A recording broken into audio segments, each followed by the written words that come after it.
Bom dia, bom dia. Toda vez que a velha aliança é lida, o véu é colocado. Mas, convertendo tudo a Cristo, o véu é tirado. E o que acontecia naquela situação de Moisés? Quando tirava o véu, a glória aparecia. Quando colocava o véu, a glória era escondida, né? É exatamente assim, quando a pessoa lê a velha aliança, o fazer do homem, está dando crédito ao homem. Então a glória de Cristo é ocultada. Você vê que o religioso ele fala só no que o homem tem que fazer. Ele não dá crédito a Cristo. Então é colocado o véu. Mas quando você converte tudo a Cristo, a gente, por exemplo, a gente converte tudo a Cristo. Está dando todo o crédito a Cristo. Se vangloriando em Cristo, então a glória dele é manifesta. Tem tudo a ver com Moisés, né? Converte a Cristo, a glória é dele. Lê a velha aliança, a condicionante humana, a meritocracia humana, a glória dele é apagada e a glória de quem agora? Do homem. Os religiosos pregam o ventre, a glória do homem. Quem está na graça só prega a Cristo, mais nada. Não é assim que funciona? Você vê ali que o apóstolo Paulo fala: para que eu não me exaltasse, foi-me enviado um mensageiro de Satanás. A pessoa que se exalta diante de Deus, o que se opõe a ela, a esse entendimento? O Evangelho. Para que eu não me exaltasse, foi-me imposto, me trazida a mensagem opositora. Qual a mensagem opositora? A minha graça te basta. Entendeu? Então a mensagem, a minha graça te basta, é o Satanás daquela pessoa que se exalta. Isso fica muito claro. Aí o pessoal fica se perguntando, não, o que aconteceu ali, os teólogos? Ah, foi uma doença, não, é uma perseguição, não sei o que, não, é o Evangelho. A mensagem de Satanás é o Evangelho, opositora a quem se exalta, né? Pode ser outra coisa? Quem se exalta? O que se opõe a quem se exalta diante de Deus? A mensagem do Evangelho que diz que o homem não tem mérito. O homem que se acha com mérito, vem a mensagem e diz para ele que ele não tem mérito. E aconteceu exatamente isso em Gálatas 2. Sabemos que o homem não é justificado pelas obras da lei. Paulo, Pedro estava abusando da mulher do pai ali. E o que Paulo trouxe depois? A mensagem de Satanás. Falou: Paulo, Pedro, você está indo contra o evangelho. Está indo contra o evangelho, está indo contra a verdade, está na mentira, nas obras, né? Aí Paulo trouxe ali imediatamente a mensagem de Satanás, dizendo para ele que o homem não tem obra, a obra é de Cristo. Essa é a mensagem de Satanás, que crucifica a carne, uma coisa óbvia. A gente fala, por exemplo, da princesa Isabel. O negro tem algum mérito em ter sido livre, estar livre? Não. O mérito é todo da princesa Isabel. Ela deu aquela canetada. Pronto. Se tivesse um negro falando, não, eu tenho mérito, eu estou livre porque eu trabalhei muito. Não. Aí você fala, não, não, não, não. Você não teve mérito nenhum. O mérito é todo da princesa Isabel. Então, a mensagem da princesa Isabel para um negro que estaria se achando, se exaltando por ter conseguido a carta de alforria, a mensagem da carta de alforria é a mensagem de Satanás. Isso não fica claro? Na primeira vista que a pessoa ouve isso, fica chocada, mas depois ela tem que dar o braço a torcer, porque não tem como ir contra isso. Então, né? Paulo pregou o quê? A verdade. A verdade é opositora da mentira. Se alguém está pregando a mentira, a mensagem opositora da mentira é a verdade. Então, a verdade, nesse contexto, é a mensagem de Satanás. E no contexto ali de Pedro? Pedro estava pregando uma coisa errada. Então, Pedro estava falando a mensagem de Satanás. Por isso que Jesus falou, vai de retro Satanás. Então, naquele contexto de Pedro, a coisa ruim era de Satanás. E no contexto de Paulo, a coisa boa é a mensagem de Satanás. Não é assim? Em Gálatas fala que carne se opõe ao espírito, se opõe à carne. Se a gente for traduzir para o grego lá, o que fica opor, carne é o Satanás da carne. E é interessante, bom dia, Michel, Afonso. É interessante que um detalhe tão importante como esse, da fé de Jesus, praticamente nenhum teólogo no Brasil conhece. Poucas pessoas conhecem no Brasil esse detalhe da fé de Jesus em Gálatas 2,16, Gálatas 3,22, Romanos 3,22, Efésios 3,9. Efésios não, Filipenses. E é fundamental entender isso, que ele está falando da obra de Cristo, da fé. Quando Paulo fala em vários versículos da fé, ele está falando da obra de Cristo. Essa é a fé. Qual a tua fé? Qual a tua crença? Ele não está falando da minha fé. Ele fala da minha fé quando eu preciso crer no Evangelho, que é exatamente na fé. Eu preciso crer na fé. Eu tenho que ter fé na fé de Cristo, que é a obra dele. O pessoal tem fé em Cristo, mas não tem fé na obra dele. Por que não tem fé? Porque eles tentam fazer alguma coisa ainda. Se eles tentam fazer alguma coisa, eles não têm fé que o que Cristo fez foi o suficiente, que é a fé de Jesus. Está lá também em Romanos 3,3. Você vai anular a obra de Deus, a fé de Deus, ou a fidelidade de Deus. A fidelidade de Deus é em Cristo, né? Ele estava em Cristo reconciliando o mundo. Esse detalhe é fundamental também para se entender o que o apóstolo Paulo quer falar. É quando as pessoas leem que o dom ali é a fé que ele vai dar para o crente crer nele, para depois o crente salvar, está errado. É o dom da justificação. A justificação é exatamente a fé de Cristo, a obra dele. E incrível que praticamente nenhum teólogo entendeu isso ainda. Essa tradução que foi feita errada, ela fé em. Tem uma diferença astronômica entre fé em e fé de. Astronômica, muda tudo. A fé de, o objeto é Cristo. A fé em, o objeto da fé, quem vai crer é o homem. Muda completamente. É como se falasse que o que a princesa Isabel fez foi a fé. Algum governo vai anular a fé da princesa Isabel? E essa fé é exatamente isso, a obra dela. Alguém vai anular a obra dela? Né? Pela graça sois salvos mediante a fé. Que fé que estaria falando se fosse o assunto da carta de alforria? A fé ali seria a obra da princesa Isabel. A fé dela, a fidelidade dela, a obra dela. Não tem nada, absolutamente nada, nesse contexto que fala da justificação do homem crer. O contexto do homem crer é no Evangelho. Aí já é outra coisa, o Evangelho. Eu não preciso crer na obra de Cristo para que eu tenha ela. Preciso crer no Evangelho, que me comunica a obra dele para a humanidade. Eu preciso crer para vivenciar. Eu não preciso crer para ser. Eu preciso crer que eu já sou. O herdeiro, enquanto menino, mesmo sendo o senhor de tudo, vive como escravo. Ele, quando ouve o Evangelho, ele já não vive mais como escravo. Tem a metanoia, agora ele larga o espírito de escravidão e agora passa a ter um espírito de adoção. O entendimento de filho. Ele tinha um entendimento de pecador, de escravo, de condenado. Agora ele tem um entendimento de filho. E esse entendimento só é comunicado por quem? Pelo Evangelho. Como crerão se não há quem pregue o Evangelho? Então o Evangelho é o Espírito que testifica, que me convence que eu sou filho. É por isso que eles não sabem explicar esse versículo. Os bambambãs da graça, Geraldo, Cristiano França, o Acker, o que significa o Espírito testificar com o meu Espírito que eu sou filho. E olha que a gente já fez pergunta para todos eles e nenhum deles conseguiram explicar. Nenhum deles conseguiu explicar. Porque não sabe o que é Espírito. A gente fica fácil saber. O Espírito testifica no meu Espírito, no meu coração que eu sou filho. Agora vocês não são mais servos do pecado, porque agora vocês receberam de coração com entendimento a doutrina. A doutrina, o Espírito Santo, a doutrina limpa. A única doutrina que me pode convencer que eu sou filho, que eu estou limpo, é uma doutrina limpa, sem fermento, dando todo o crédito a Cristo. Se tem participação do homem, já não me salva mais. Não tem como me salvar. É por isso que o véu é tirado quando você converte 100% tudo a Cristo. Não pode ter véu. Aí sim. Aí o crédito de Cristo, a glória de Cristo é manifesta. É por isso que tem aquele versículo, quando você amar ao próximo, você vai ser minha testemunha. Claro, porque amar ao próximo é exatamente você testemunhar do feito de Cristo no próximo. Por isso que eu dou o testemunho dele, do feito dele. Porque uma coisa é você dar testemunho dele e você não sabe nem de quê, porque tem vários Cristos. Mas quando você dá o testemunho dele, que é a obra dele, aí sim. Aí é uma coisa só, uma coisa objetiva e clara, né? Claro que é dar o testemunho dele sem participação do homem, sem fermento. Por isso que é a sã doutrina, sã, pura, limpa, sem fermento, sem esterco, sem trapos de imundícia. É por isso que ele fala em Romanos 1,17, o evangelho é a salvação para todo aquele que nele crê, do princípio ao fim pela fé, ou seja, do princípio ao fim pela obra de Cristo. O homem não tem participação. A fé ali é a obra dele, é do princípio ao fim pela obra dele. Isso é sã doutrina, pura, sem participação de trapos de imundícia. A princesa Isabel é uma coisa objetiva, ninguém discute porque não tem vírgula, não tem brecha na lei. Os bons advogados, eles são bons porque eles pegam brechas na lei e usam. Agora, na princesa Isabel, não. Agora, imagine se em cada estado tinha uma vírgula. No Rio de Janeiro, o negro é livre se ele não for viado. O outro, ele é livre se ele se mostrar um cara bonzinho. E por aí vai. Então, em cada estado ia ter uma condicionante. Assim como fizeram com o evangelho. Subjetivaram o evangelho. É por isso que ele não salva ninguém. É impossível o evangelho salvar. Esse evangelho pregado no Brasil, muito pelo contrário.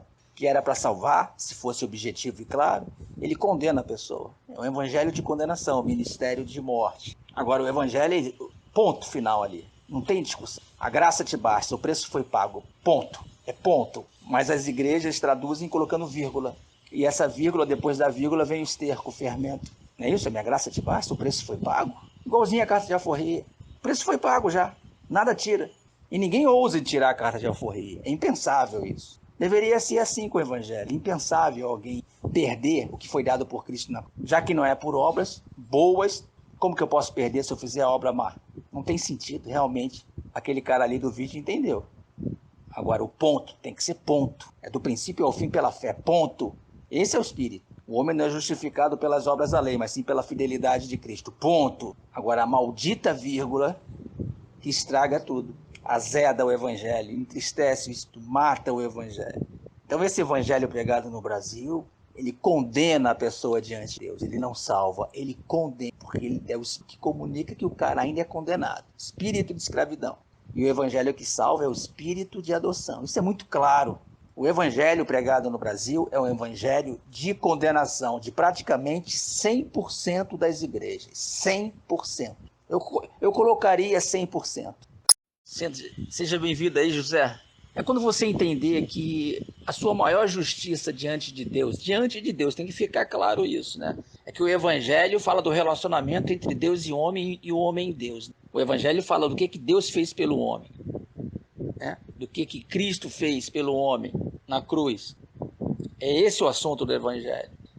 E você tem que se ver agora diante de Deus limpo. A gente entende aqui que o verdadeiro arrependimento não é quando você pede perdão a Deus. É o contrário. É quando você se vê limpo diante de Deus, porque o seu relacionamento com Deus tem que ser mediante Cristo. Lá em Gálatas fala, se procuramos ser justificados por Cristo, somos achados pecadores? As pessoas pensam que o arrependimento é quando você pede perdão a Deus. É o contrário. O verdadeiro arrependimento é quando você se chega a Deus por meio de Cristo, limpo. Então você não tem que pedir perdão a Deus porque você está limpo por causa de Cristo. O parâmetro é Cristo. Por que as pessoas pedem perdão a Deus? Porque o parâmetro é a lei. O parâmetro é ela. O parâmetro é o bem dela e o mal dela. E quem está na graça, o parâmetro é Cristo. Então quando você se arrepende, você descansa no que Cristo fez. O legalista pede perdão a Deus porque ele está parametrizado na lei, no mérito dele. Quem está no mérito de Cristo não chama de imundo o que Cristo purificou. A voz falou isso para Pedro. Não chame de imundo o que eu purifiquei, Cristo. Eu quando falo que eu tenho pecado diante de Deus, eu estou falando que eu estou sujo. Eu tenho pecado por quê? Porque eu transgredi a lei. Então eu estou me baseando na lei para eu me chegar a Deus. Eu não posso fazer isso. Eu tenho que me basear em Cristo. Por isso eu estou limpo diante de Deus. Em Hebreus fala isso. Cheguemos ao trono com a consciência limpa, por Cristo. Então o crente, ele se arrepende ao contrário. Ele quando pede perdão a Deus, ele nega a Cristo. Quando você se vê limpo diante de Deus, você confessa a Cristo. Pronto, você converteu tudo a Cristo. E a partir de então, o teu entendimento vai ser aberto. Porque você vai ler as Escrituras agora, convertendo tudo a Cristo. E o crente legalista no Brasil, que é a maioria, fala o que o homem tem que fazer para Deus. Só que o Evangelho não fala isso. O Evangelho fala o que Deus fez pelo homem. É o contrário. Então, quando você crê no Evangelho, você descansa. Está lá em Hebreus, né? Descansaram das suas obras. Pronto, é simples assim. É só você agora se ver limpo e ver o próximo limpo. Seja lá quem for o próximo, porque você vai se basear agora em Cristo. Não vai se basear no seu comportamento e nem no comportamento do próximo. Porque se a gente fosse se basear no nosso comportamento e no comportamento do próximo, ninguém se salvaria. Isso é um fato. Absolutamente ninguém se salvaria. Por que a gente se vê salvo? Porque a gente se baseia agora em Cristo. É o que fala em Efésios, convergir tudo a Cristo. E isso é evangelho. O que passar disso, que seja anátema, é o que Paulo fala.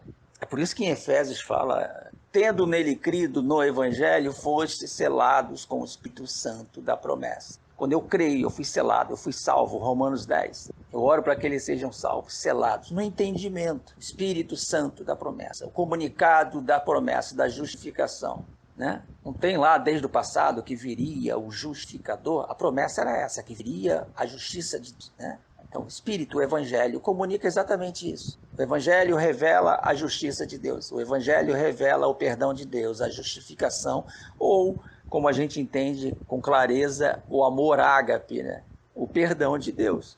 E as pessoas que não creem que foram perdoadas vivem como escravas, mesmo sendo herdeiras. Elas já são herdeiras, mas vivem como escravas, porque não creram ainda. Não entraram no reino, não descansaram. Elas não foram seladas com o Espírito Santo da promessa. Essas pessoas que não creem no Evangelho não têm o Espírito. Elas têm o espírito de escravidão. Eu não posso chamar o espírito de escravidão de espírito de Deus, né? Então, se a pessoa não tem o Espírito de Deus, o espírito que ela tem não é de Deus, é uma coisa óbvia. Um legalista da CBB, algum pastor da CCB, sei lá, tem o Espírito de Deus? Não, nenhum pastor da CBB tem o Espírito de Deus, o entendimento de Deus. Eles têm um entendimento de escravos, de pecadores. E esse entendimento, esse tal entendimento não é de Deus. Então, quem está debaixo da lei não tem o Espírito de Deus. Se você é guiado pelo Espírito, você não está debaixo da lei. Se você está debaixo da lei, se baseando na lei para chegar a Deus, você não tem o Espírito de Deus. É uma matemática exata, né? Não tem como fugir dessa matemática. A pessoa que não tem o Espírito de Deus é exatamente o herdeiro enquanto menino, mesmo sendo o senhor de tudo, vive como escravo. Se ele vive como escravo, porque ele tem o espírito de escravidão, é uma coisa óbvia. Um cara que se vê escravo no literal, ele tem o espírito do entendimento da carta de alforria? Claro que não. Se ele se vê escravo, porque ele não entendeu a carta de alforria. E se ele entendeu a carta de alforria da princesa Isabel, ele vai se ver escravo? Claro que não. Ué, se ele tem o entendimento de escravo, ele tem o entendimento correto? Claro que não. Mas é um cara livre que, mesmo sendo igual ao branco, vai viver como escravo. Esse tal espírito não é de Deus. O entendimento, por isso que Paulo fala lá em 1 Coríntios 5:1, entregue ele a Satanás, esse entendimento, né? Porque é o entendimento da pessoa ali, entregue a Satanás, para que a carne dele, carne ali é o entendimento, seja destruída e o espírito seja salvo, o entendimento carnal, o entendimento espiritual. E só quem faz a pessoa crer é o evangelho, como crerão se não há quem pregue. Pregue quem? O espírito de adoção. A gente tem que pregar o espírito de adoção para os que têm o espírito de escravidão. Aí depois que eles creem que eles são filhos, eles vão ter a metanoia. A metanoia de uma pessoa que tinha o entendimento de pecador e sujo, agora ela vai ter o entendimento de livre. Igualzinho na princesa Isabel. O cara foi lá na fazenda e falou para o Kunta Kinte, cara, você é livre por isso, porque a princesa Isabel ontem assinou a carta de alforria.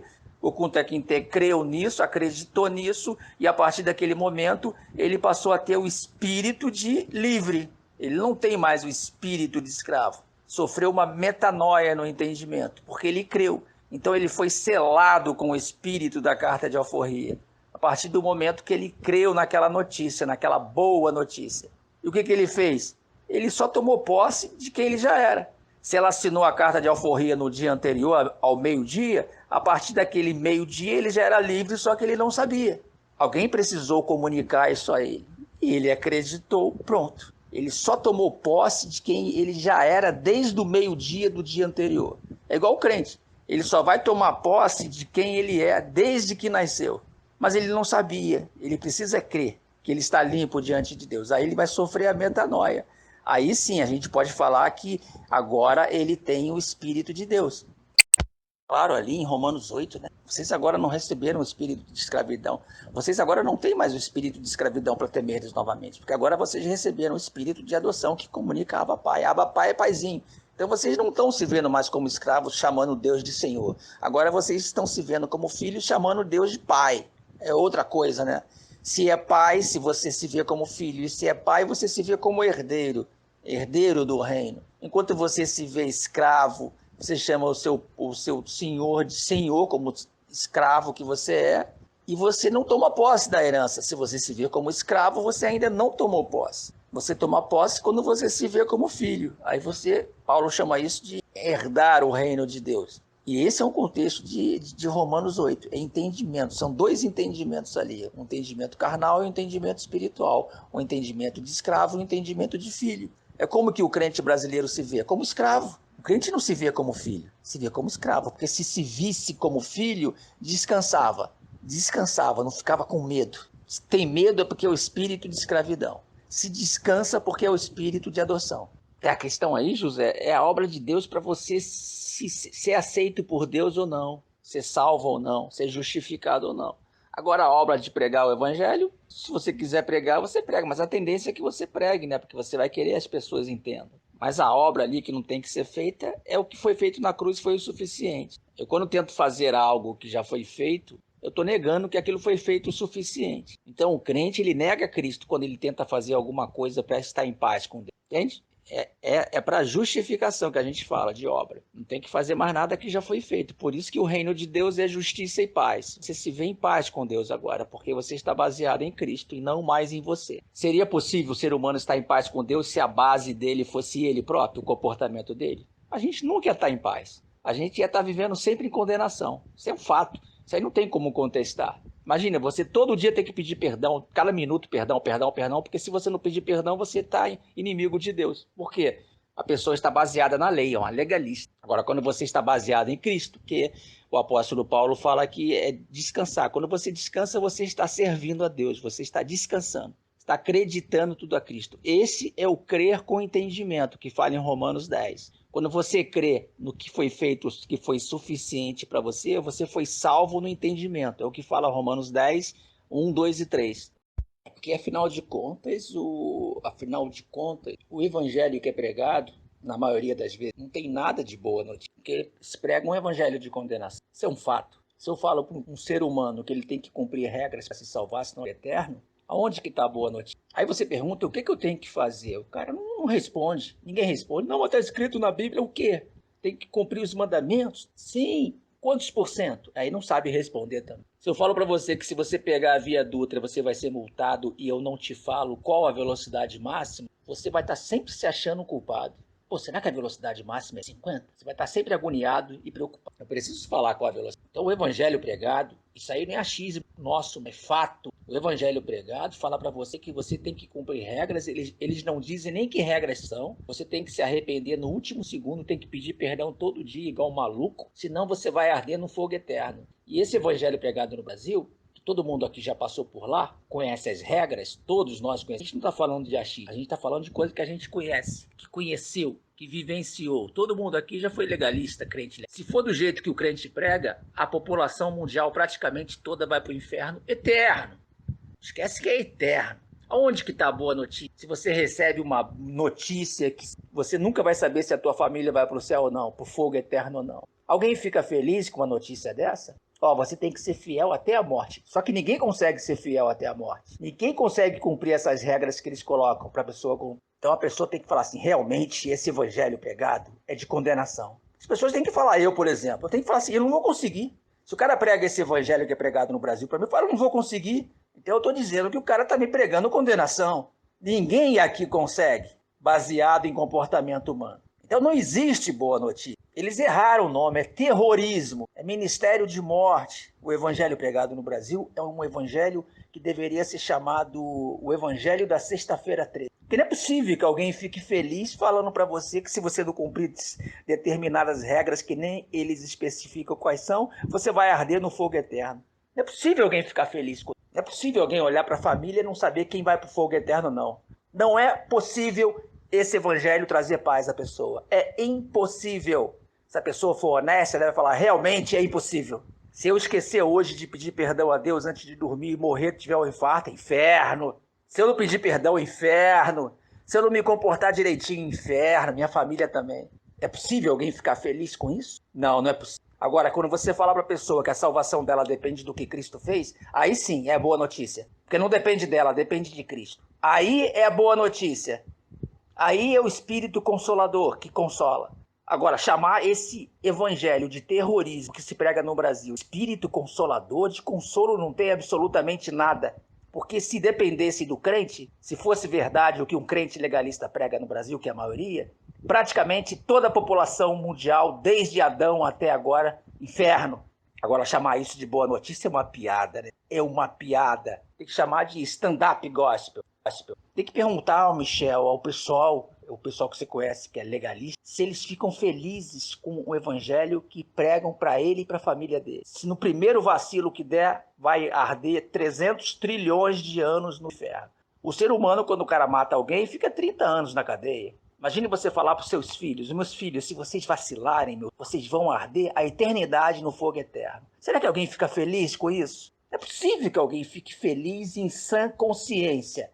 Aí tem o evangelho dito mais evoluído, né? Que os caras dizem, que é o evangelho da graça, de eleito e não eleito. Aí o cara fala para você: na sua família tem a grande chance da metade ser eleita e a outra metade não. Os teus amigos têm grande chance da metade ser eleita e a outra metade não. Aí de novo eu pergunto, apesar que o pessoal de eleito e não eleito, eles são bonzinhos, porque eles dizem que se você não for eleito, você não vai para o inferno não, você evapora. Mas mesmo assim, alguém prega isso para você, você olha para sua família, você nunca vai saber quem da sua família é eleito ou não. Isso dá paz à pessoa? A pessoa fica feliz com isso, você olhar para os seus filhos, você não vai saber se o teu filho ali, ele é de Deus ou não. Porque não tem como saber, né? Ou será que tem? Isso traz paz?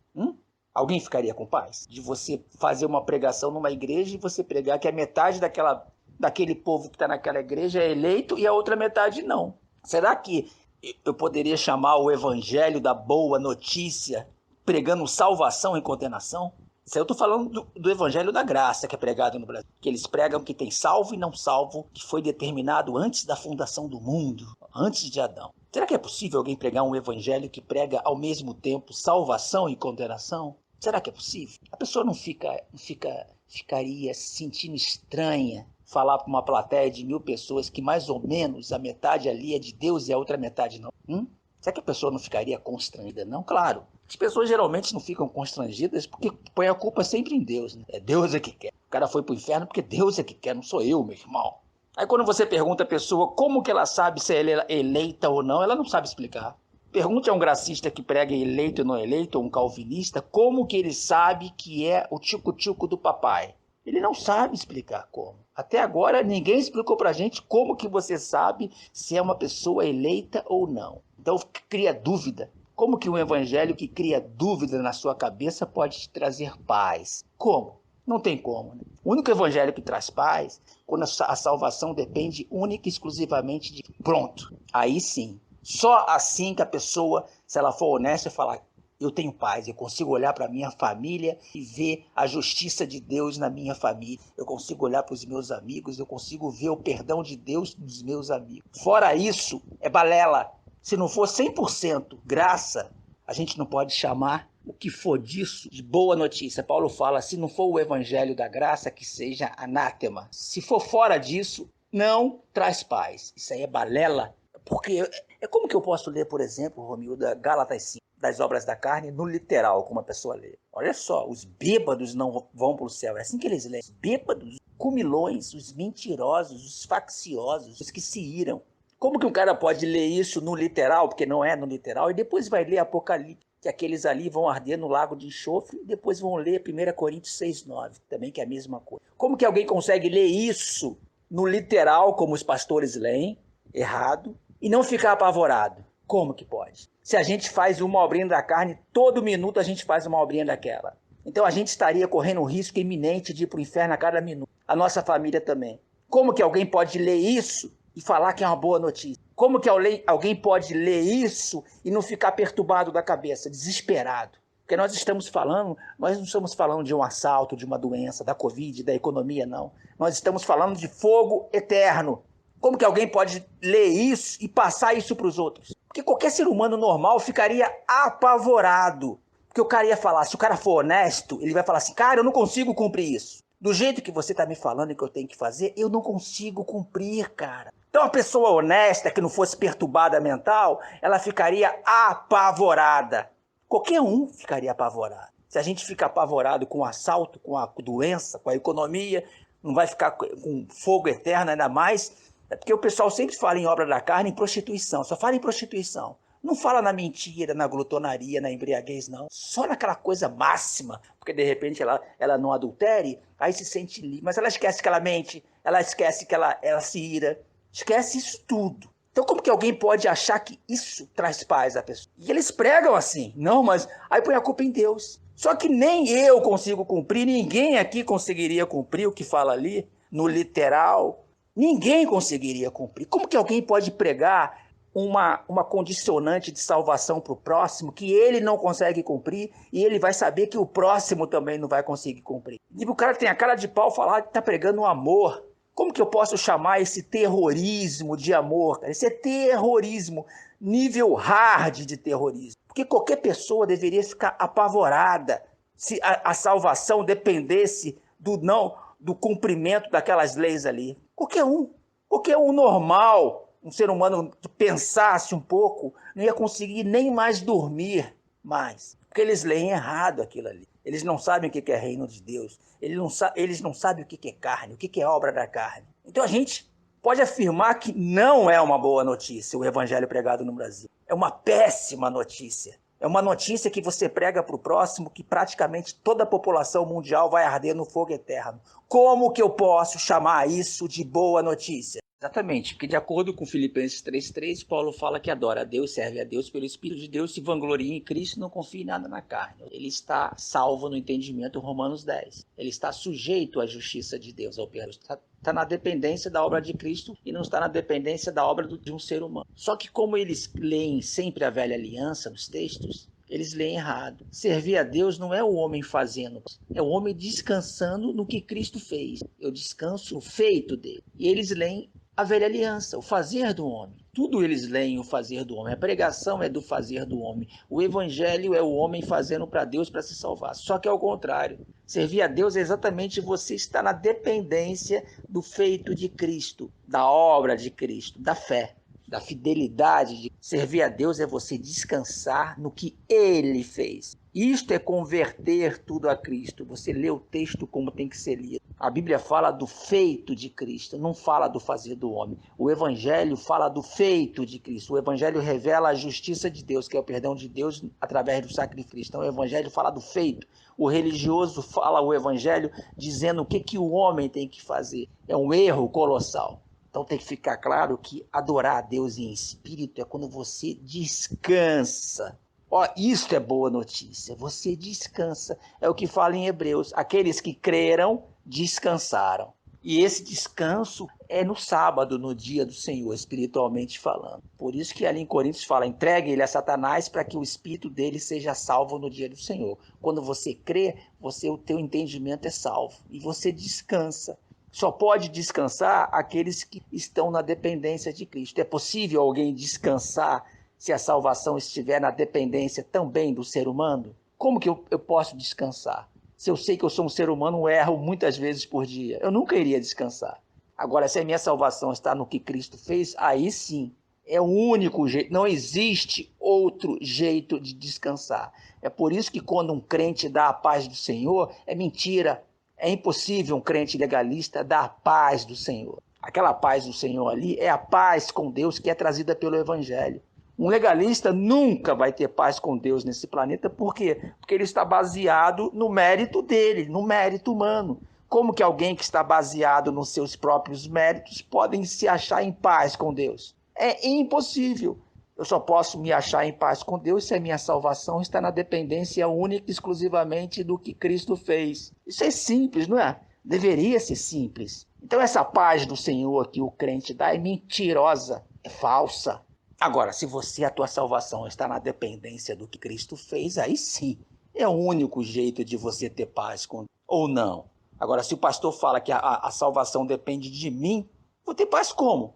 É qual um ser humano que vai ter paz se um ser humano ele erra o tempo todo? É impossível ter paz com Deus. Agora, se você entende o Evangelho, entende que já foi tudo feito na cruz, entende que o perdão de Deus ninguém tira, pronto. Aí você é salvo no entendimento. Romanos 10. Paulo falava que ele tinha zelo por Deus, mas não com entendimento. Por quê, Paulo? Eles roubam e matam? Não, eles não roubam e matam. Já acabei de falar lá no versículo 1, Paulo falando, né? Eu creio.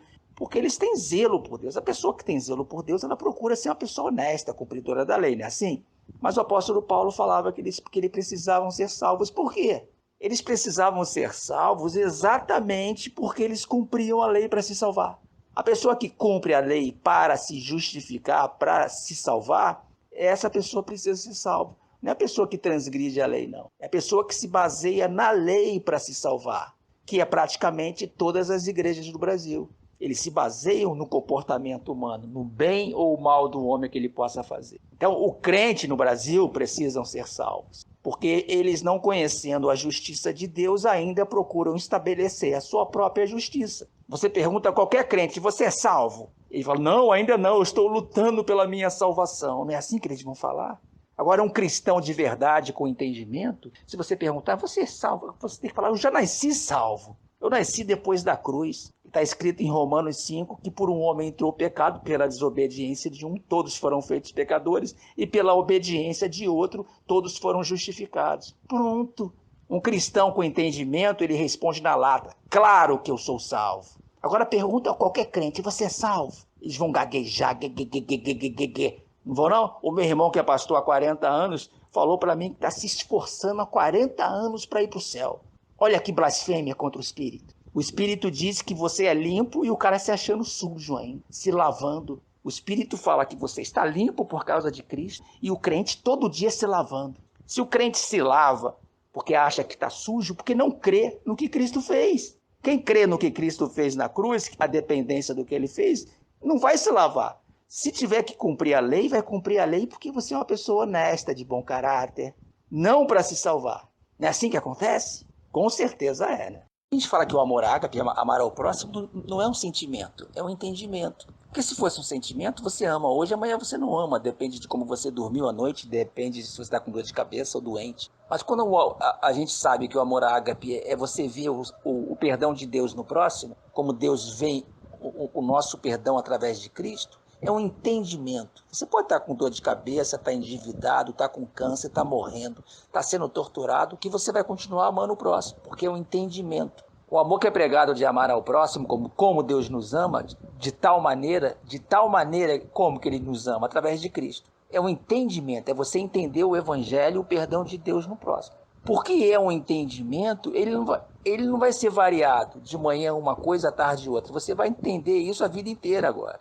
Agora, o amor humano, de sentimento, vai depender da tua situação, se você está de bom humor ou mau humor, se a pessoa fez mal ou não. Entende? O cara ama a mulher, mas se a mulher trai ele, ele deixa de amar. É normal isso. Mas o amor ágape não tem nada a ver entre eu e a mulher. Tem a ver entre a mulher que te traiu e Deus. Então, mesmo ela te traindo na horizontal, você consegue ver ela na vertical salva.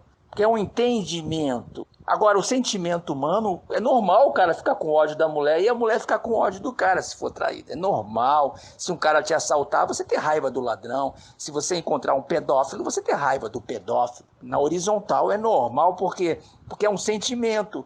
Agora, o amor ágape é o entendimento. Diante de Deus, você tem que ver o cara limpo por causa de Cristo. Então, você está entendendo. Por isso que é um culto racional.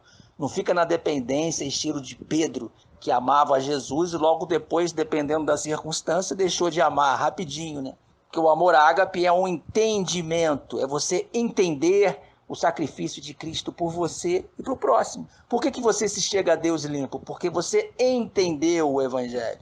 Não é um sentimento: ai Deus, eu te amo, que coisa tchucu-tchucu. Não, é um entendimento. Então você ama de manhã, à tarde e à noite, porque é um entendimento. Não fica na dependência de um sentimento. Os pastores pregam um sentimento, mas o correto é um entendimento.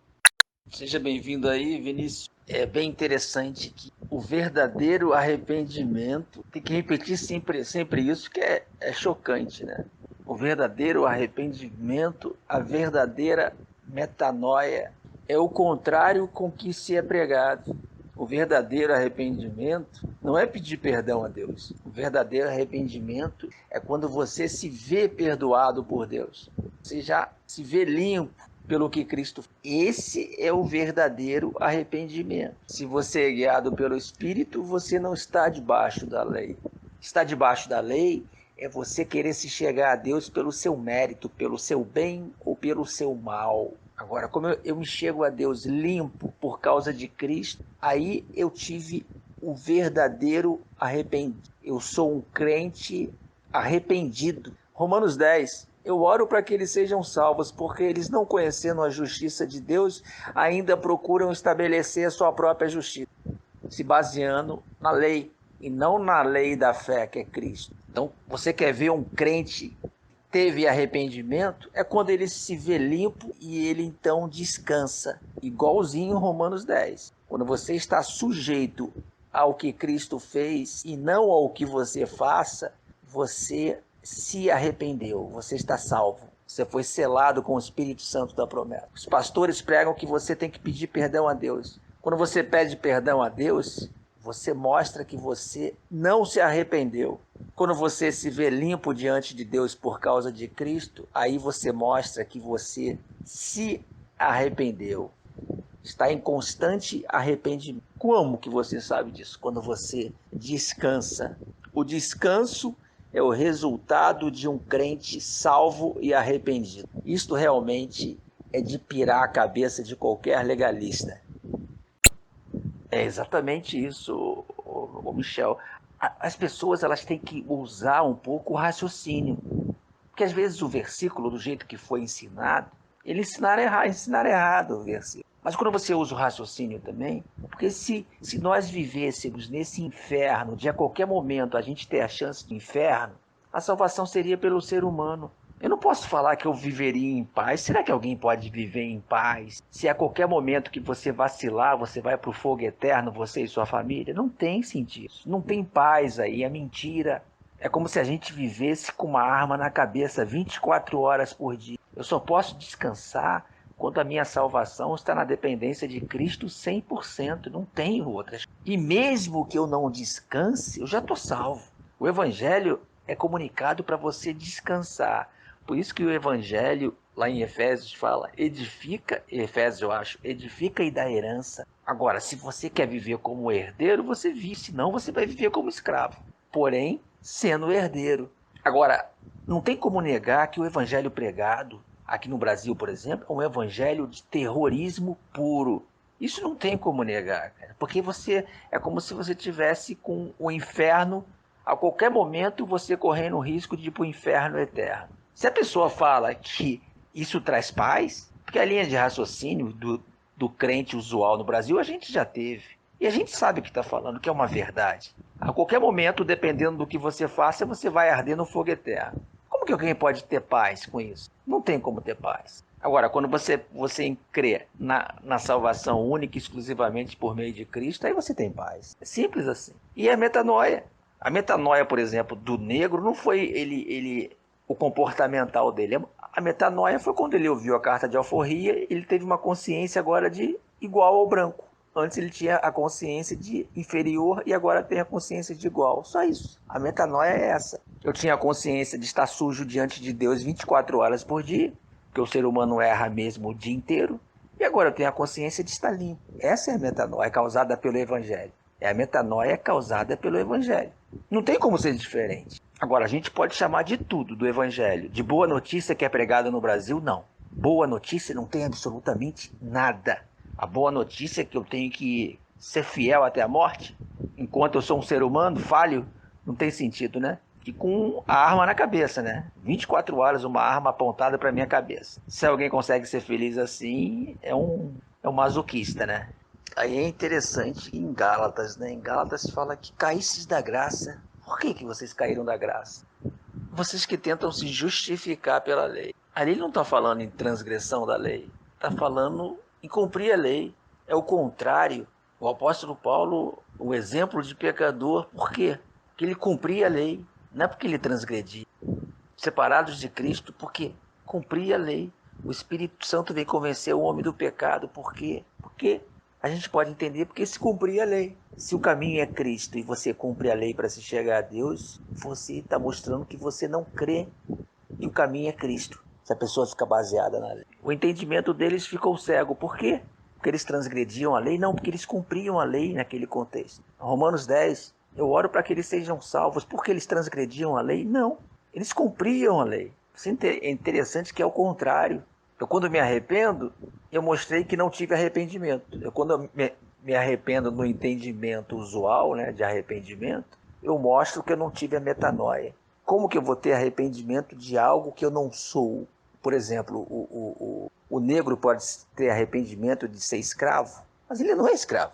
Como que ele vai ter arrependimento? Se ele falar que está arrependido que é escravo, uma situação assim, mostrando que é escravo, ele vai estar dizendo que ele não acredita na princesa Isabel. Se a gente encontra um negro cumprindo a lei para pagar a carta de alforria, você vai dizer que ele está no erro. Ele não está acreditando no que a princesa Isabel fez. Se a pessoa se acha pecadora diante de Deus, ela está dizendo que o que Cristo fez não foi suficiente. Então, o propósito do Paulo está no pecado, não é a transgressão da lei de Moisés naquele contexto. Naquele contexto é usar da lei de Moisés para se justificar, espiritualmente falando.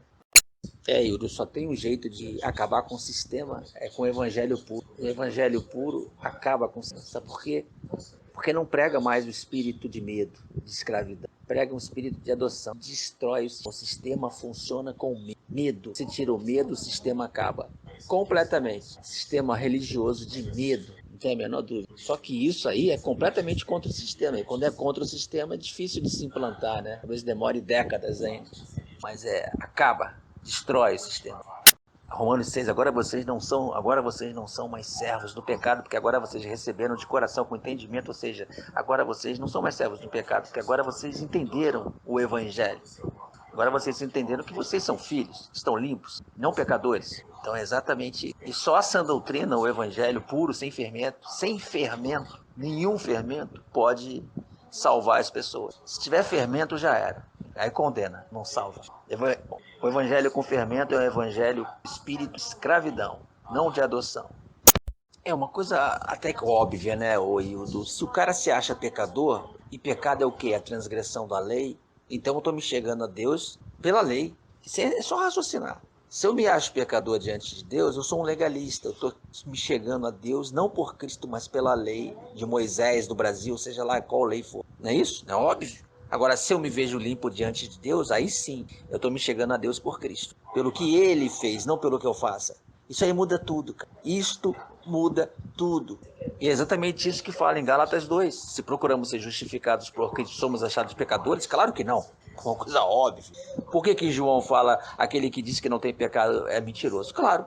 Um legalista que se baseia na lei e diz que não tem pecado é mentiroso, ele está mentindo. Não é que ele seja pecador, ele mente.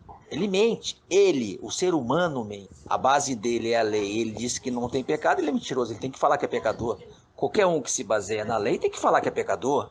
A pessoa falar. Não quer dizer que ela seja. Ela entende assim. Agora, se você tenta se chegar a Deus por Cristo e se acha pecador, você está chamando Cristo de pecador. Uma coisa é óbvia. Se você tenta se chegar a Deus, você se vê justificado por Cristo, como que você vai achar que é pecador? Então você está falando que é Cristo que pecou, porque você fala que é justificado por Cristo, então ele pecou. O por Cristo. E quando a pessoa fala é um legalista, ele está tentando se justificar pela lei. Tem duas coisas aí. Um que quer se justificar pela lei e o outro por Cristo. Quem acha que foi Cristo que justificou o ser humano, ele não pode falar que é pecador. Mas se ele falar que é pecador, porque ele acha que a lei justifica ou condena. Isso é raciocínio, né? Aí o pessoal usa muito 1 João. Não, 1 João não. João que fala, aquele que diz que não tem pecado é mentiroso. Só que não está falando do fato, está falando do entendimento da pessoa. Claro que é mentiroso. Ninguém consegue se justificar pela lei, né? É óbvio que é mentiroso. Mas a justificação não é pela lei, é por Cristo. Não é isso? Bom dia. Tem que ficar uma coisa que é clara, que não é achismo nosso, é um fato, né? Como a Romilda falou. Falar que esse evangelho pregado traz paz e descanso, como que pode trazer paz e descanso se a qualquer momento eu posso ir para o inferno e minha família toda? Como que algo assim pode trazer paz e descanso? É por isso que a paz só está em Cristo. Quando a gente está na dependência dele, aí tem paz. A gente crê e descansa. Agora, falar que esse evangelho pregado no Brasil traz paz e descanso é de um mau caratismo absurdo. Porque não traz paz e descanso. Fato, isso é fato. Estamos falando de inferno, de condenação eterna. O cara sai de manhã de casa e não sabe se chega no final do dia salvo ou não. Porque vai depender do comportamento dele. Agora, quando você acredita tudo a Cristo, você sai de manhã salvo e volta à noite salvo, porque a salvação depende de Cristo. Já foi feita, já. É igual o jogo do Brasil na Copa de 70. O jogo já ocorreu, já. Aquele placar de 4-1 contra a Itália, ninguém muda, ninguém tira. É o que fala em Romanos, nem anjo, nem potestade, nem altura, nem largura, nada pode separar do amor de Deus. Agora, a gente pode se separar no entendimento. É como que o crente se separa de Deus. Quando ele tenta se justificar, ele se separa no entendimento. Agora, falar que esse evangelho traz paz é uma piada. Imagine você pregar o evangelho para alguém, a pessoa nunca ouviu o evangelho. Ela tem uma vida dura nesse planeta já. Aí você prega para ela, ó, se você vacilar com Deus, tu vai pro fogo eterno. Levou paz para a pessoa? O crente deve falar pro filho dele, ó, meu filhinho querido, se você fizer malcriação, tu vai ficar de castigo. Se você fizer malcriação também, tu vai pro inferno, hein, meu filhinho? É a educação que é dada para uma criança. Isso traz paz. Esse comunicado a qualquer pessoa traz paz. Se ela não cumprir 300 mil regras, dependendo da igreja que você vai para o inferno. Traz paz a alguém isso? Aí você tem um filho que não é crente ou é gay. Aí você acha que teu filho vai para o inferno. Meu filho não vai à igreja, meu filho é gay, meu filho fuma, meu filho é casado sem papel passado, meu filho, se morrer, vai para o inferno. Traz paz isso? Não, não traz não. A pessoa que fala que traz paz é uma mentirosa, porque não traz paz não. Romildo, você vê, por exemplo, eles falam que Jesus vai voltar. Vamos supor que ele fosse voltar. Só que eles falam com medo. Eles falam, Jesus vai voltar, prepare, sim. Só que eles mandam você se preparar e não dizem nem o que é se preparar em quê. Aí depende da igreja que você frequenta. Aí você vai ter um nível de preparação para ir para o céu ou não, dependendo da igreja. Então, dependendo da igreja, vai ter um Jesus específico. Se for da igreja Mormon, você tem que se batizar. Se for na igreja do R.R. Soares, você tem que dar o dízimo, senão tu vai para o inferno. Aí depende. Agora, se Jesus fosse voltar, a gente ia falar, ótimo, que volte agora. Eu estou preparado já. A minha preparação, eu já nasci preparado por Cristo. É igual o negro. O negro já nasceu livre por causa da princesa Isabel. Antes da princesa Isabel, aqui no Brasil, escravos. E depois da princesa Isabel, livres. Simples assim. Que volte logo. Só que eles falam com medo, assustando a pessoa. Jesus vai voltar, prepare-se, cuidado. Por quê? Porque não creram ainda que foi tudo consumado já. Agora, tinha que ser, Jesus vai voltar? Ah, que ótimo, que ele volte agora. Que ótimo. Ué, mas você não tem medo não? Medo de quê? Eu não tenho espírito de escravidão igual você. Eu tenho espírito de adoção. Só tem medo diante de Deus quem é um legalista. Quem está na graça não tem medo. É uma coisa... Cara, é tudo tão óbvio que não tem como contestar. É óbvio demais. Não é aquela coisa que talvez possa ser verdade. É assim. Porque se for do jeito que um crente prega, vai todo mundo para o inferno. Isso é óbvio também. Se for do jeito que o Paulo Júnior prega, que os pastores do Brasil pregam, todo mundo vai para o inferno. Então eu prefiro ficar numa linha de raciocínio que as pessoas vão se salvar, né? Não uma linha de raciocínio que todo mundo vai para o inferno. Porque se a salvação for pelo comportamento humano, todo mundo vai para o inferno. Isso é óbvio também. Ou não? Será que alguém consegue olhar no espelho e falar que será salvo pelo bom comportamento? Alguém consegue? Ir no espelho agora e falar, olhar para a cara de pau da pessoa e falar, eu vou me salvar porque eu estou apto, eu cumpro certo as regras. Será que alguém consegue falar isso olhando para o espelho? Eu acho que não, né? Ué, ele falou direitinho, só que ainda acha que a justificação é pela fé do homem. Não é pela fé do homem, é pela fé de Cristo. Aí eles falam que se você crer que você é salvo. Quer dizer que esses bilhões e bilhões de pessoas que não creram em Jesus vão tudo para o inferno. Isso não tem sim. Pela desobediência de um homem entrou o pecado e pela obediência de outro saiu. Agora Deus vai ficar na dependência de que o verme do ser humano creia nele para salvar o verme? Não, não vai não. Eles não entenderam a fé da fidelidade. Mas não adianta eles pregarem isso. Eles vão pregar que tem que ter obras de um salvo. Aí fica uma coisa bonitinha, mas começa pelo espírito e termina na carne. Exatamente. O pessoal que está chegando aí tem que entender alguns fundamentos, como falou o Fabiano, né? Pelo menos como a gente entende. Não é que a gente esteja certo, mas a gente já fala isso há bastante tempo e tem muita coerência. Tem que se entender para se ler a Bíblia corretamente como tem que ser lido. O que é carne para o apóstolo Paulo? O que é andar segundo a carne? Os pastores pregam completamente errado o que é carne, né? O que é o pecado para o apóstolo Paulo? Aí vai depender do versículo, porque pecado seria a transgressão da lei, errar o alvo, errar. Está no erro. Aí dependendo do versículo. O que é salvação para o apóstolo Paulo?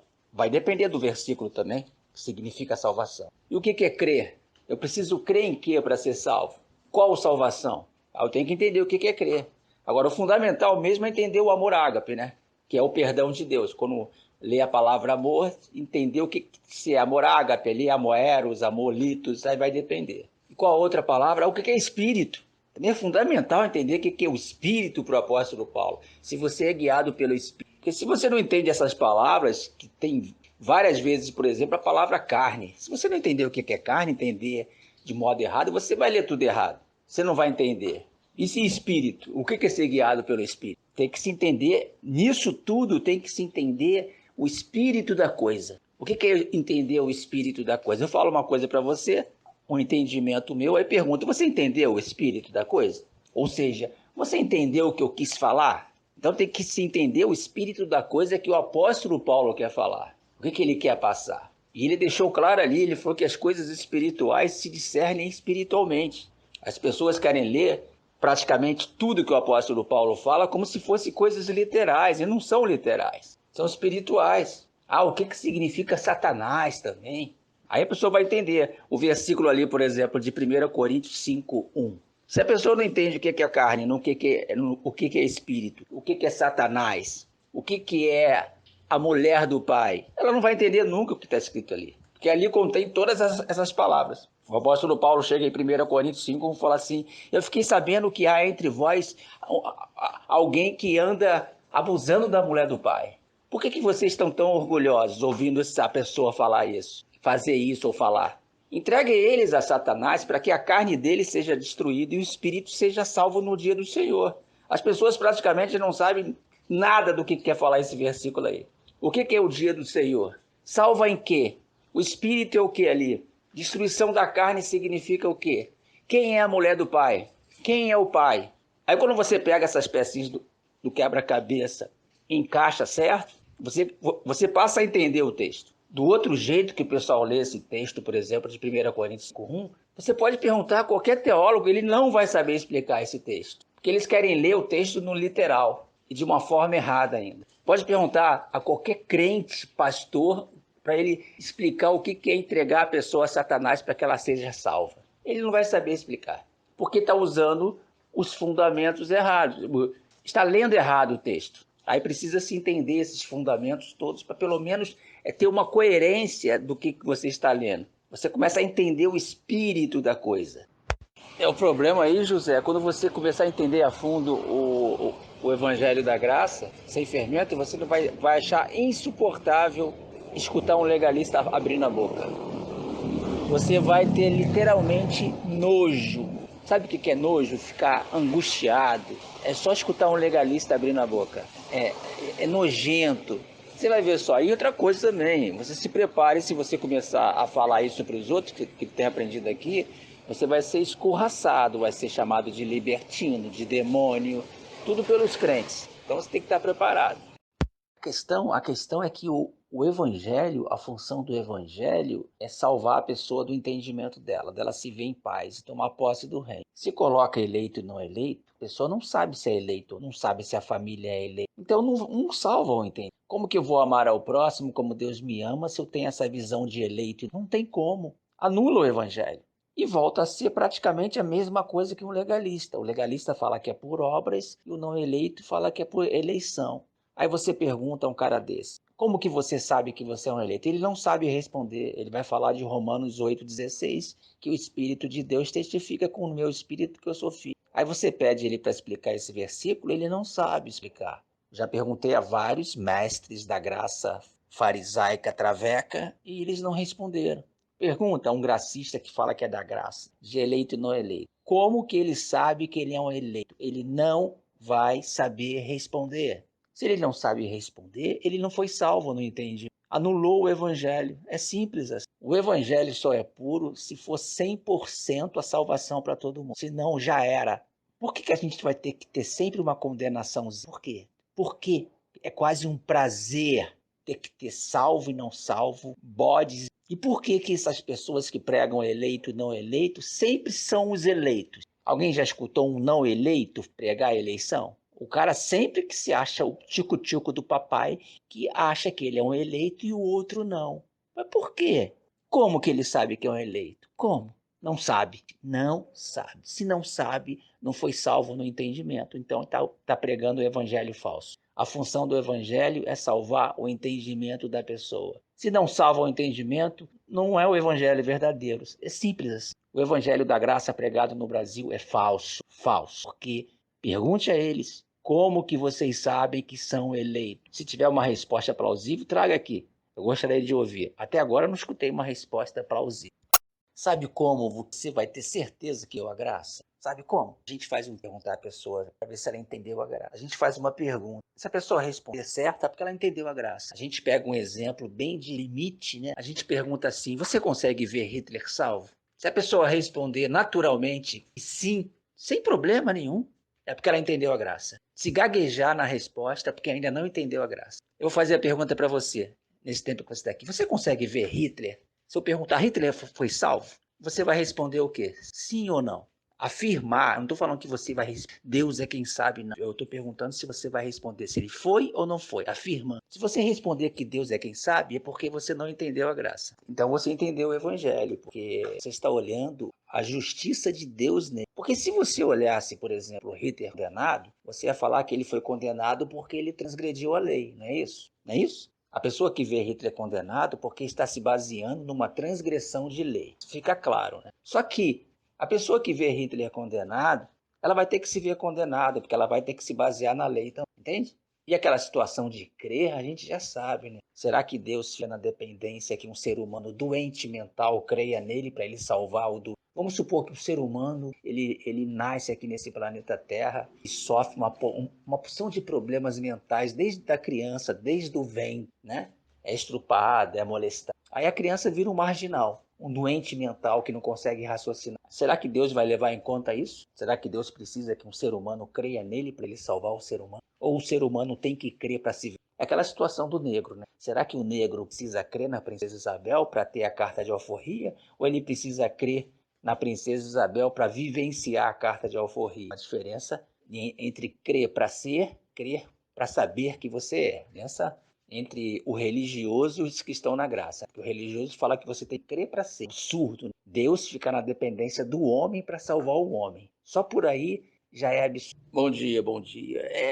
Os herdeiros, enquanto escravos, às vezes gostam de entrar para ver a liberdade que nós tivemos a metanoia, agora nós entendemos que o evangelho nos convenceu que somos filhos. Aí aqueles que são filhos, mas vivem como escravos, eles ficam olhando para a gente e falam, mas como? Como que eles se acham filhos e limpos? Não é possível. E os caras se acham escravos e sujos e pecadores, aí ficam indignados com a gente. Que a gente agora se chega a Deus por Cristo e não pelo nosso... Eles não gostam, não. A gente só fala de 100 vezes por dia e eles querem que a gente fale do homem, o eu. Aí eles não gostam, ficam ofendidos. Só porque a gente dá todo o crédito a Cristo, deixa o crente ofendido. Se você quer ofender um crente, só fale do Cristo, do que Cristo fez. Aí o crente fica muito ofendido. O crente, aquele que tem zelo por Deus, mas completamente sem entender. Eles ficam muito chateados quando você fala só de... Eles querem que fale também do homem. Então. Você quer deixar um crente feliz? Fala do que o homem tem que fazer para se salvar. Aí o crente vai ficar muito... Agora, se você falar somente de crente, fica muito aborrecido. E olha que a gente só prega a Cristo. Dá todo o crédito. Vocês não gostam. Quem é que não gosta? Não é a prostituta que não gosta, o assassino. É o crente. Quando você dá todo o crédito a crente. Mas como é uma contradição, né? Um paradoxo. É igual aquela situação de Romanos 10. O apóstolo Paulo fala, eu oro para que eles sejam salvos.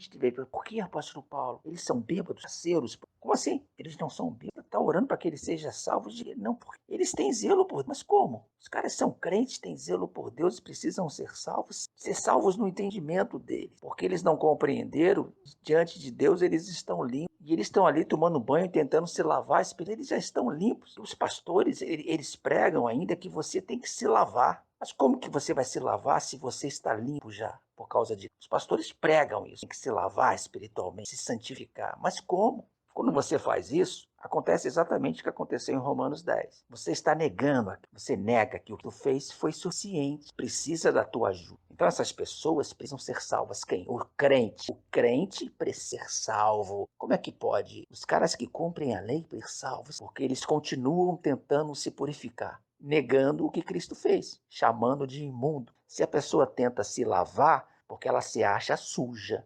Mas Jesus falou para Pedro, não chame de eu purifiquei. É passado. Purifiquei aonde? Na cruz. Não é eu que estou purificando todo dia, não. Eu já purifiquei. Ou será que o que ele fez na cruz foi até a próxima esquina?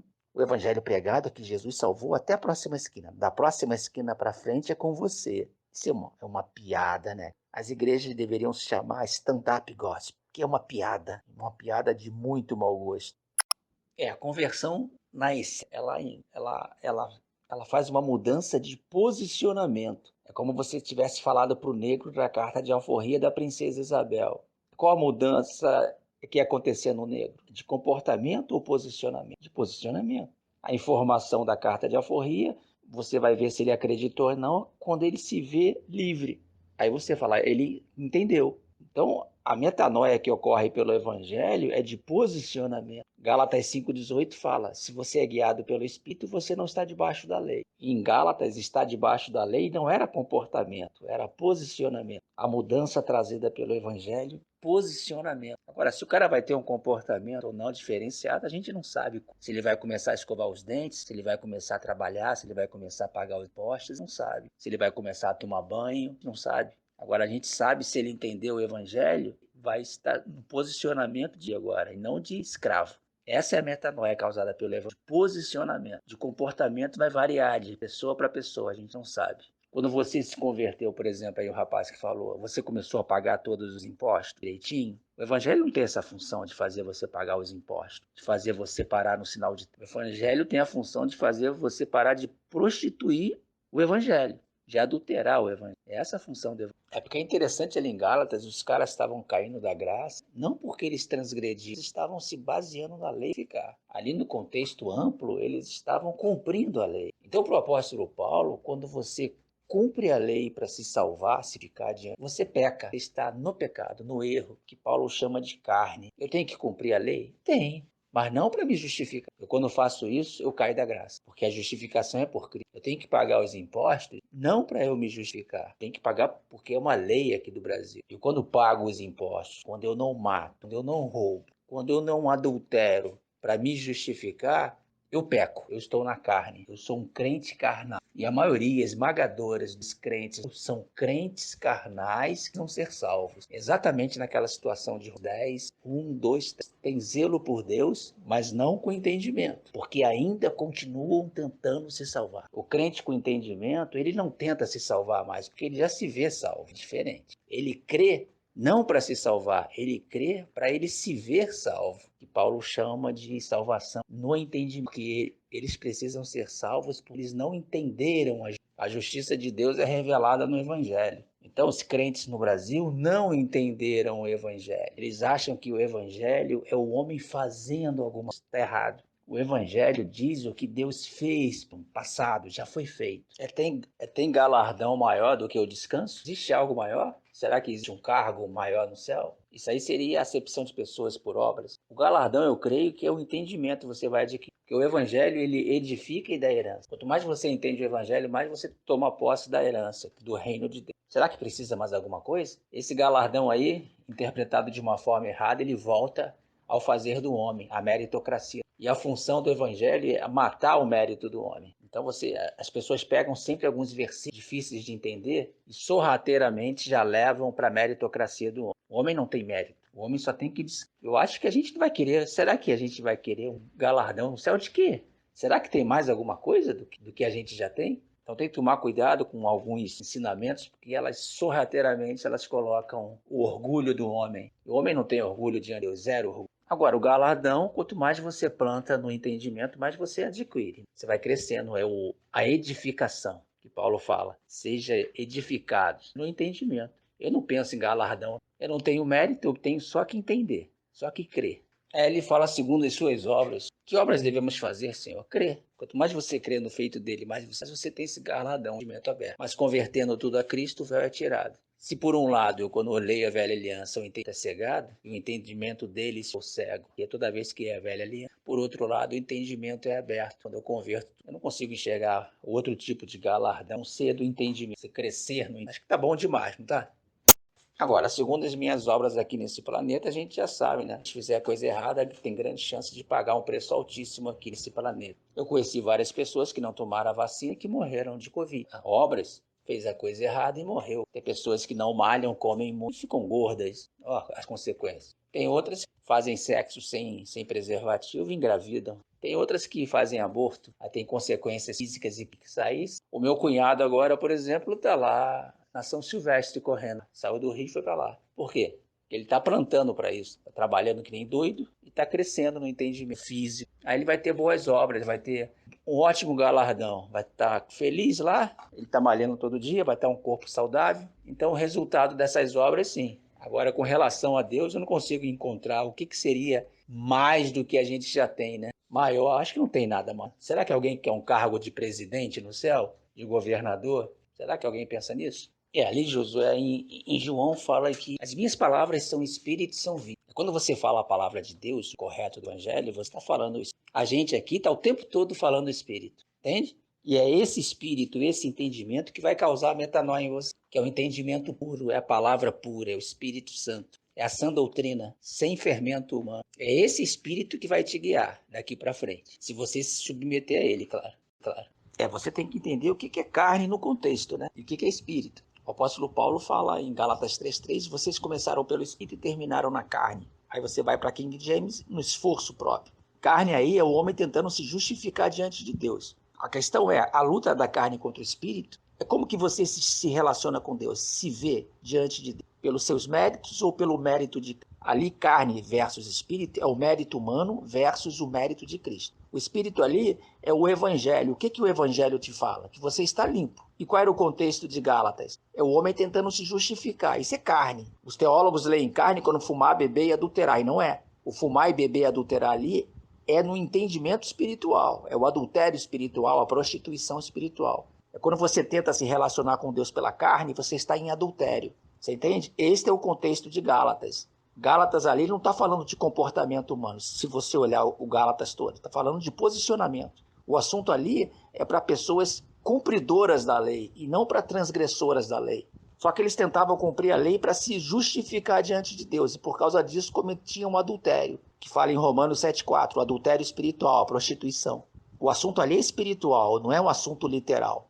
É quando o apóstolo Paulo fala um assunto espiritual e fala em prostituição, ele não está falando em sexo. Quando ele fala em adultério, ele não está falando em sexo. Você entende? Essa percepção que você vai ter que ter de ler carne, não deslugar a carne, não tente se relacionar com Deus pelos seus méritos. Não julgue o próximo diante de Deus pelo mérito do próximo. Não se veja culpado diante de Deus pelo que você fez ou não, porque você está limpo diante de Deus. E o crente no Brasil é um crente hipercarnal. A pregação do evangelho no Brasil é carne pura.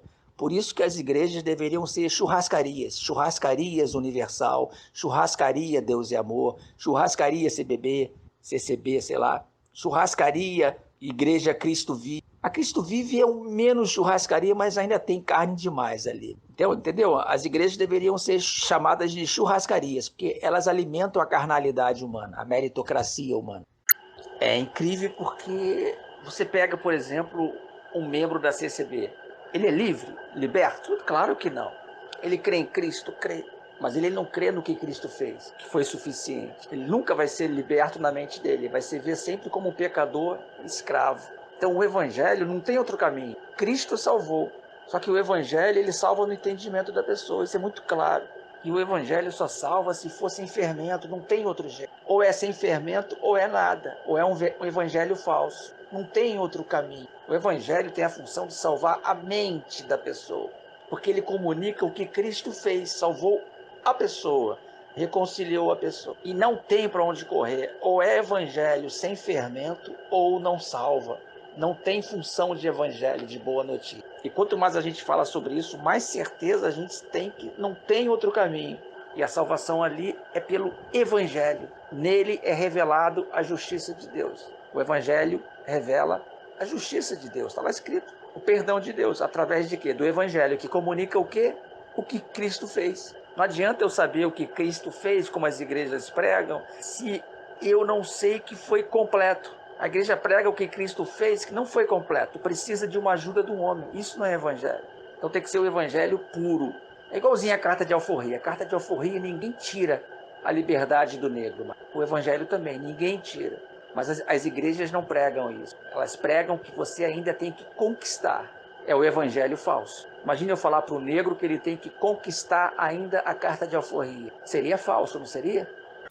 É por isso que da boca de quem entendeu o evangelho, nunca sai mais condenação diante disso. Nem você se vê condenado e nem você olha o próximo condenado. Eu posso garantir que é impossível você falar em condenação mais diante. Aí a gente vai entender o que fala Romanos 8:1. Nenhuma condenação há para os que estão em Cristo que não andam segundo a carne. Aí fica claro o versículo. Ali está falando a condenação é do ser humano. Ele não fala mais em condenação porque ele está agora parametrizado em Cristo. Ele converteu tudo a Cristo. A salvação é mediante o feito de Cristo. Então não tem mais condenação. Agora, os caras que andam segundo a carne, debaixo da lei, segundo o mérito humano, eles só falam em condenação. Isso é fácil. É só você conversar com qualquer crente. É condenação o tempo todo. Condenação, condenação, condenação. Por quê? Andam segundo a carne. Andam segundo o mérito humano, o fazer do homem, o bem e o mal do homem. Quem anda segundo Cristo não vê condenação. Ah, mas o cara é um assassino. E aí? Eu não estou olhando porque ele assassinou, estou olhando segundo Cristo. Se ele assassinou alguém, ele vai para a cadeia. Porque se eu for condenar ele porque ele assassinou alguém, eu vou ter que me julgar a mim pela lei. Aí eu me condeno também. É óbvio. Se o cara vai para o inferno porque assassinou alguém, então eu tenho que me condenar também, porque eu minto, eu faço uma porção de coisa errada. Ninguém faz tudo certo. Então se a gente condenar o próximo, seja lá quem for o próximo, pelo o bem ou o mal que ele fez, a gente tem que se condenar. Agora, por que a gente não se condena? Porque a gente se vê pelo feito de Cristo. Eu me vejo diante de Deus como Deus me vê. Está lá em 1 João 4,10. Pelo sacrifício de Cristo. Eu olho o próximo como Deus me vê. E isto é amar ao próximo. Limpo. Pronto, é tão simples isso. É muito simples. Aí o que acontece quando você começa a se olhar assim e olhar para o próximo assim? Você crucificou a carne. Você matou a sua carne, o seu mérito. O seu olhar agora é pelo evangelho, pelo mérito de Cristo. Só isso. Não precisa de mais nada. E se o cara roubar, tomara que ele fique na cadeia. Agora, condenar ele diante de Deus, nunca mais. Assim como eu não condeno ele, eu não me condeno. Aí eu sou salvo no meu entendimento. Eu olho a justiça, olha que coisa bonita. Eu olho o perdão de Deus no próximo. Só que é o próximo diante de Deus, porque o próximo diante do próximo, se ele fizer bobagem, tem as leis para punir ele. Agora, diante de Deus, tem a lei da fé. Pronto, que maravilha, você se olhar limpo, você olhar a sua família e olhar para todo mundo salvo. Olha que coisa incrível. E só porque a gente fala isso, as pessoas chamam a gente de libertino, demoniado. O meu irmão, que é legalista, é pastor há 40 anos, falou que eu estou endemoniado, só porque a gente prega a salvação. Só porque a gente prega Cristo, é Cristo, é Cristo, é Cristo. Aí você fala isso para um crente, ele vai te chamar de endemoniado, porque ele quer que você pregue um homem também. Ele quer que você fale que Cristo morreu, agora o homem tem que fazer alguma coisa para se salvar. Se nós estivermos errados, eu vou morrer errado. Porque voltar para esse entendimento nojento de um crente legalista no Brasil, essa nojeira, essa podridão, eu não volto não, sinto muito. É uma coisa óbvia pra gente. Hitler foi salvo? Claro que foi. Ué, é óbvio que foi. Porque a salvação não é pelo mérito humano. Ah, mas ele matou muito, e daí? A salvação é pelo o bem que o homem faz ou o mal? É simples assim. Agora eu não consigo entender como que o cara consegue condenar o próximo pela lei e não se condenar. Eu queria entender essa matemática. Ele condena o próximo, porque o próximo, por exemplo, é adúltero, ficou baseado na lei. E ele não se condena, porque se ele fosse julgar pela lei, ele não tem como se salvar. Por isso que as igrejas do crente têm que dar o óleo ungido, sim. Só que é o óleo ungido de peroba, para passar na cara de pau deles. Tem que ter muito cal para passar no sepulcro caiados deles. E pregam condenação. Eu vi lá no site lá um comentário do Gianecchini, que ele assumiu ser gay. Caramba, você vai nos comentários dos crentes falando que ele tem que ir pro inferno, que ele merece o inferno, que todo gay tem que ir pro inferno. Cara, que coisa nojenta. Não, porque está na Bíblia que os gays vão pro inferno, não herdam o reino. Que coisa nojenta. É nojento isso. Eu estava pensando o racismo. Olha só que coisa absurda. A escravidão. Vamos botar no Brasil. Olha só que coisa de doido. Um branco vai lá na África, os brancos vão na África, pregam os negros, trazem para o Brasil, roubam e escravizam aqui. Aí o que acontece? Depois vem a carta de alforria, os negros são libertos, não tem base nenhuma para dar educação a cada um, E até hoje os negros sofrem por causa disso. Mas todo mundo acha um absurdo realmente ter escravizado o negro. E o crente que manda todo mundo para o inferno? O pessoal não fica enojado com isso, não? Hoje todo mundo odeia o racismo. E o crente que manda todo mundo ir para o inferno, ninguém odeia. É normal isso. É 1000 vezes pior que o racismo. O racismo é uma coisa horrível. Você viu aquele jogador lá do Real Madrid, aquele brasileiro? Pô, chamaram o cara de macaco. O branco tinha que ser escravo do negro hoje, para pagar o que fizeram no passado. Para tu ver a atrocidade disso. Tinha que ter um jeito de pagar o que fizeram, porque foi uma coisa criminosa. E é uma coisa horrível. Só que o que o crente faz com o povo, escravizando o povo, pregando condenação ao inferno, é 1000 vezes pior do que o racismo. 1000 vezes pior. Só que as pessoas não se aperceberam disso ainda. Mas estão se apercebendo desse crime hediondo. Assim como o racismo, o racista é nojento. As pessoas têm que ver esse entendimento de um crente, mesmo na ignorância, mesmo eles estando na ignorância. É nojento isso. É nojento. Ah, mas eles não sabem, ok. Mas a nojeira não deixa ele estar lá. É uma coisa nojenta. Ou não? Não é nojento? Você vai num comentário desse do Gianecchini, todos os crentes falando que ele vai para o fogo eterno? Não é nojento isso? É, exatamente. Quando fala que as prostitutas entrariam adiante no reino, entrar no reino é exatamente você entender o evangelho.